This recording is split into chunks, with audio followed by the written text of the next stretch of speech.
Rich of Hull. I'd pay for you to try and take that. I'll tell you why. Do you know who actually installed that safe? It's what we call the police bobby. Yeah, the bobby van. And they actually install those. And the only way you will get that out of that wall is with something on the back of a car. And if you look up on Bedfordshire Police Bobby Van, they actually show you. They actually personally show you the device they need to get that out. You cannot unscrew that.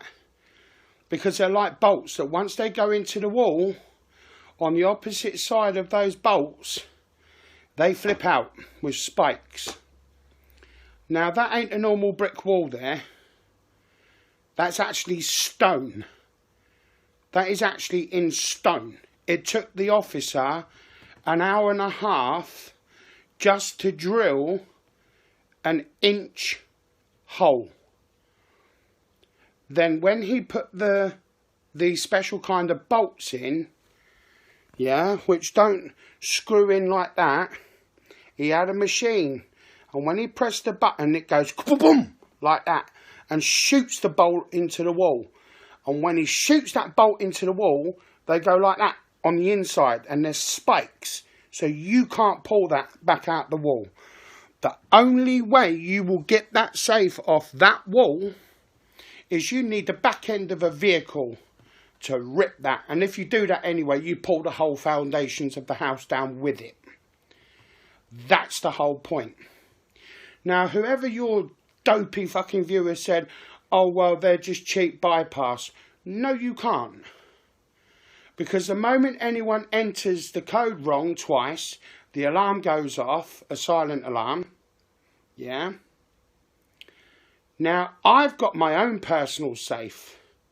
Yeah. This is not actually my safe. It's not my property. Yeah. Same with my CCTV. It's actually owned by the Housing Association and it's controlled by the same company.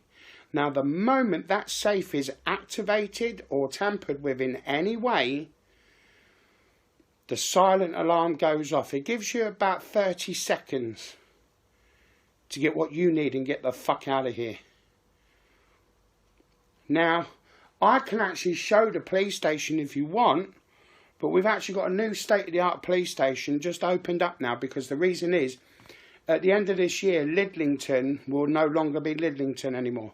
I'm not going to say what the name's going to be, but Lidlington will no longer be Lidlington, and at the end of the year we will no longer be classed as a village, because it's merging with all the other 5 or 6 villages in the surrounding areas.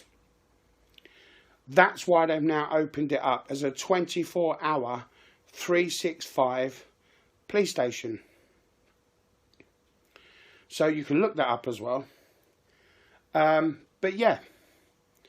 So I just thought I'd let you know. So any dumb idiot, not that there's anything in there worth stealing anyway, but the actual safe is actually bolted to the wall. I just had it put up there because there was the only bit of space left on the stone wall that I could use. So I had it put there and I thought, oh, it gives it the illusion. It's not actually on the shelf. The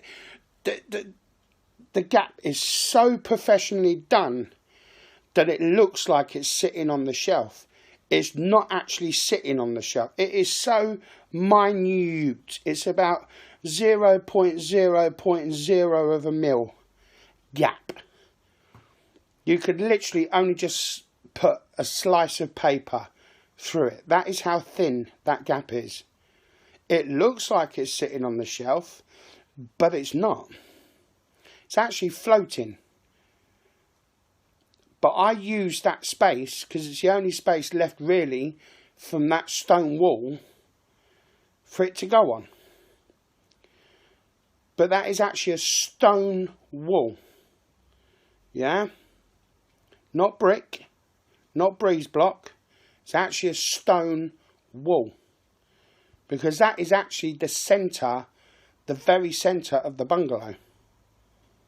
Because behind my TV is the actual shaft of the chimney stack. And like I said, these are old prefabs, old farmhouses, believe it or not. And they've been turned into bungalows only since the 60s and 70s. So, yeah. But like I say, I'd pay for anyone to try and take that safe out. I'd pay anybody to try. So, wrong again.